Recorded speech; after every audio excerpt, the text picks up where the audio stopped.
पण मी पिंपरी चिंचवड हवेलीचा एवढा बदल करून दाखवला.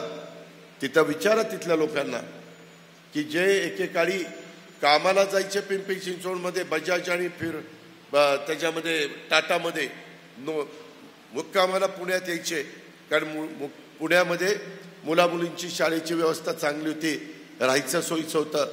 आता काम पण तिकडं करतात, मुक्काम पण तिकडं करतात. एवढं चांगल्या सुविधा त्या पिंपरी चिंचवडमध्ये दिलेल्या आहेत. याचा अर्थ आम्ही काम करतो. आम्ही नुसतं डाग्यात गोळ्या मारत नाही, वेळ मारून नेत नाही, आम्ही इतरांच्या सारखं खोटं बोलत नाही. तुम्ही मला निवडून द्या, मी तुम्हाला 2019 पर्यंत MIDC करेन. तरी देखील माणूस पुन्हा 19ला मतं मागायला येतो. माझ्यासारख्याला तर शरमच वाटली पाहिजे असती, लाज वाटली असती की बाबा कुठल्या तोंडाने मी त्यांना मतं मागायला जाऊ. मित्रांनो, तुम्हाला मी सांगतो, मी शब्दाचा पक्का आहे. एक तर सहजासहजी शब्द देत नाही, आणि दिला तर कुणाच्या बापाचं ऐकत नाही, मग तो पुराच करतो. ही महाराष्ट्राला पण माझी ओळख आहे. मी थोडासा कडक असेल, पण कामाकरता कडक आहे. मी कारण नसताना जे बिनकामाचे आहेत त्यांच्या पुढं मी कडक भूमिका घेत असेल, पण कामाची माणसं आहेत त्यांना आपलंसं करण्याचा पण मी प्रयत्न करत असतो. मित्रांनो, आपल्या इथं वेगवेगळे प्रश्न आहेत. मुळात MIDCचा प्रश्न आहे. मी ते खातं आहे आमच्या उदय सामंतकडं, त्याच्याबद्दल तिथं MIDCचे CEO आहेत. उद्याची आचारसंहिता संपू द्या, मला 4-5 वेगवेगळ्या जागा तुम्ही सुचवलेल्या आहेत. कोणी उतरवलीची जागा सुचवलेली आहे, कोणी आणखीन कुठली जागा सुचवलेली आहे. मित्रांनो, MIDCला जरा जास्त जागा लागते.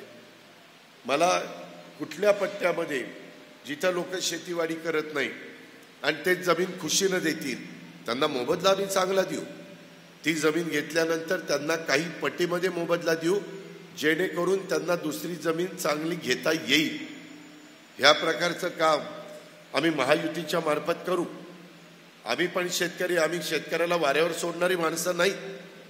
मगाशी बोलत असताना मदत पुनर्वसनाचा मुद्दा इथं कोणी काढला. सुदैवाने माझ्या राष्ट्रवादी काँग्रेस पक्षाकडेच मदत पुनर्वसन खातं आहे, अनिल भाईदास पाटलांकडं. मी त्याच्याबद्दल त्याचे अधिकारी आपल्या काउन्सिल हॉलला बोलून तुम्हाला बोलून ती चर्चा करीन, पण तुम्ही पाठपुरावा केला पाहिजे. मी दर आठवड्याला पुण्यामध्ये असतो. अनेक जण इथं बसलेले मला भेटत असतात.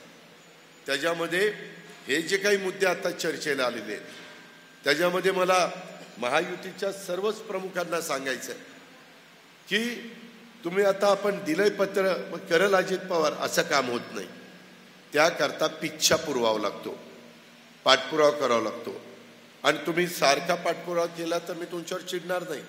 उलट मी म्हणेल की हे बरोबर करतायत, आपण अधिकाऱ्यांना ठराविक टाईम दिला पाहिजे आणि काम करून दिलं पाहिजे.